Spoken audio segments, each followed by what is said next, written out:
Si je vous dis conseiller parental, si je vous dis conseiller en petite enfance, ça ne vous dit peut-être rien. Et pourtant, c'est un métier très en vogue qui se développe de plus en plus et nous avons une jeune conseillère en petite enfance avec nous aujourd'hui. Elle s'appelle Noémie Bloomberg, elle va nous parler de son métier. Un professionnel au lait vous parle de son métier. Bonjour Noémie. Bonjour. On est ravis de vous accueillir. Merci. Alors, conseiller parental, conseiller en petite enfance, c'est un petit peu complexe. On va essayer de dérouler le fil de votre profession et on va commencer par les études, tout simplement. Qu'est-ce qu'il faut étudier pour devenir conseiller parental ? Alors, j'ai fait un master de conseil en petite enfance. C'est un master qu'on étudie à l'Université hébraïque de Jérusalem. Ok, c'est ce que vous avez fait. Je crois que c'est un master assez unique en son genre. Ouais, c'est un master qui n'existe pas en France et c'est le seul en Israël. Qu'est-ce qu'on y apprend ? Alors, c'est à la fois des études de psychologie, la psychologie de la petite enfance, les neurosciences de la petite enfance, comment le cerveau du petit enfant se développe, comment nous, les parents et tous les gens autour de l'enfant peuvent l'aider à se développer, et en parallèle de ça, des études de coaching, de guidance et un stage de guidance. Un stage de guidance qu'on fait où, par exemple ? Dans des crèches, on forme les auxiliaires de puéricultrice et on forme la directrice de crèche. Qu'est-ce qu'il faut comme qualité pour être un bon conseiller parental ? Excellente question. Alors, il faut beaucoup d'empathie. Okay.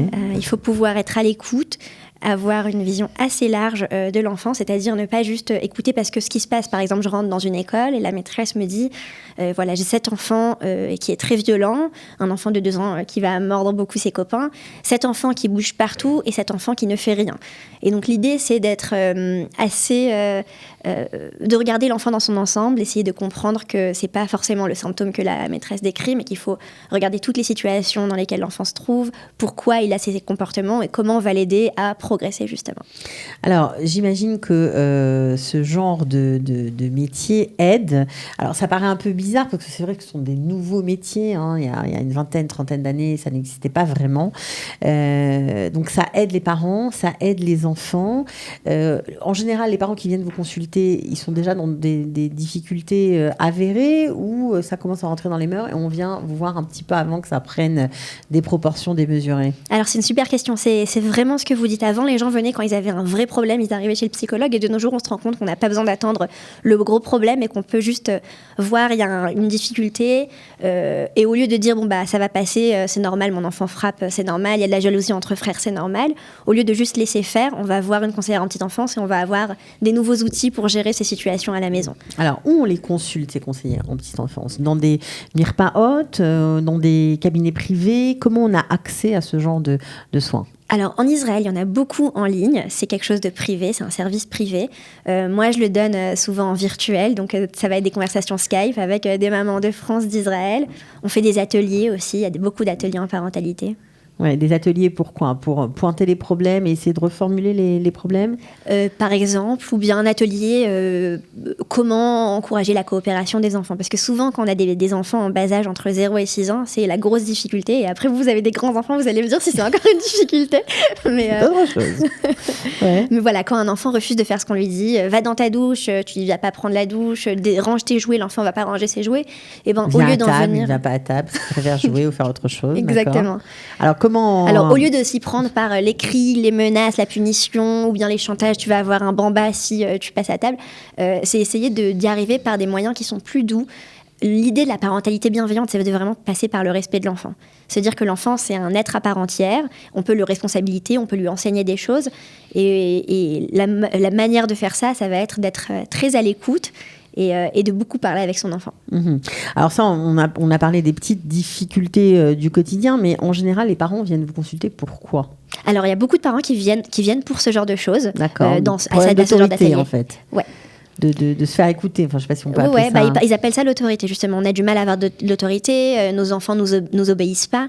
Et souvent, ce que j'explique, c'est que l'obéissance, c'est pas forcément une valeur en soi. On a envie que les enfants, ils le fassent pas parce qu'on leur a demandé, mais parce que ça devient une habitude. On a envie qu'un enfant de 5 ans, il puisse le matin se préparer seul et qu'on n'ait pas à lui dire mets tes chaussettes, mets tes chaussures, que ça vienne de lui-même. Il trouve un intérêt pour que ça marche ? Une motivation interne. C'est ça. Donc, c'est ça ce que vous essayez d'inculquer aux parents ? Ouais, donc par exemple, une des techniques qu'on donne, c'est par exemple, au lieu de s'énerver parce que son enfant ne fait pas ce qu'on lui dit ou de répéter 12 fois, parce que quand on répète 12 fois, c'est énervant pour nous et pour l'enfant. L'idée, par exemple, ça peut être de passer par le jeu. Il y a Laurence Cohen, c'est une grande spécialiste américaine, une psychologue qui a écrit un livre qui s'appelle La parentalité par le jeu. Et justement, ce qu'elle dit, c'est que pour obtenir la coopération des enfants et même pour avoir un super dialogue avec eux et bien les écouter, on passe par le jeu. Donc, par exemple, on va sauter à cloche-patte jusqu'à la salle de bain. Et là, les enfants, ils sont comme des fous, ils participent, ils ont envie. Ça marche pas à tous les coups, mais ça marche souvent, en fait. Et quand on met plus de jeux à la maison, ça amène aussi de la légèreté. Les enfants, ils ont plus de plaisir. On leur impose moins des choses, donc ils le font avec plus de motivation interne, justement. Alors, l'enfant qui ne dort pas, j'imagine qu'il y a beaucoup de consultations aussi pour ça, le petit enfant qui ne dort pas. Beaucoup. Des enfants qui ont du mal à s'endormir. Le soir, ils sortent de leur lit plusieurs fois, ou bien dans la nuit, des multiples réveils. C'est quelque chose qui revient très souvent. Souvent, c'est comprendre la cause. Des fois, ça peut être une recherche de limite. Un enfant qui dit à son parent « Je veux que tu sois clair avec moi ». Parce qu'il y a des parents qui vont réagir tous les jours un peu différemment. Aujourd'hui, tu peux t'asseoir avec moi sur le canapé. Demain, tu peux venir dans mon lit. Le lendemain, dans sa chambre. Donc, l'enfant demande de la clarté.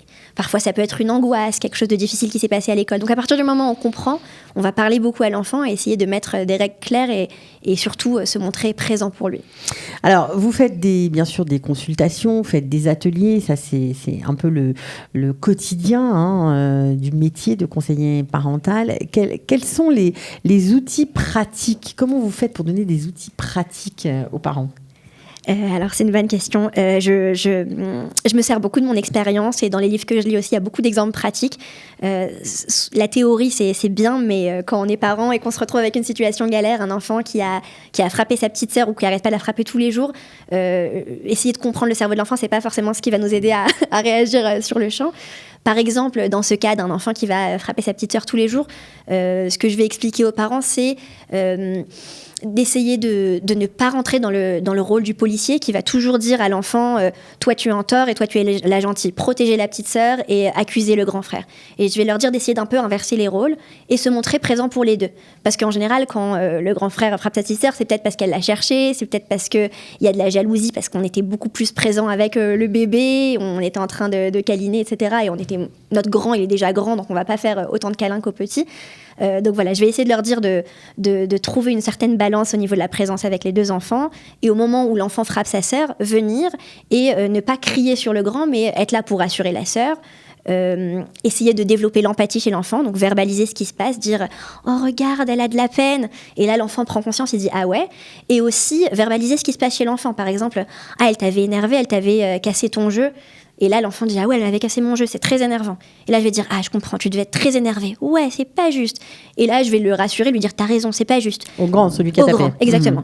Mais même quand c'est pas juste, on frappe pas. Qu'est-ce qu'on peut faire au lieu de frapper quand ta petite sœur, elle t'énerve? Et là, l'enfant va penser tout de suite, c'est incroyable. Mais quand on entame une discussion, qu'on se montre à l'écoute de notre enfant et qu'on commence à parler avec lui... Pendant la dispute, on entame une discussion, on ouvre les débats. Ouais, et là, l'enfant, souvent, dès qu'on se montre à l'écoute, quand on lui dit « Mais je te comprends trop, c'est vraiment pas juste que ta sœur t'ait embêtée », il va être de notre côté. On prend pas parti, on n'est pas du côté de la petite sœur ou du grand frère, on est là pour les deux. Et il va justement entamer la conversation avec nous et dire peut-être que j'aurais dû faire ci, peut-être que j'aurais dû faire ça. Il va demander pardon beaucoup plus facilement, pas parce qu'on l'a forcé, mais parce que ça va venir de lui.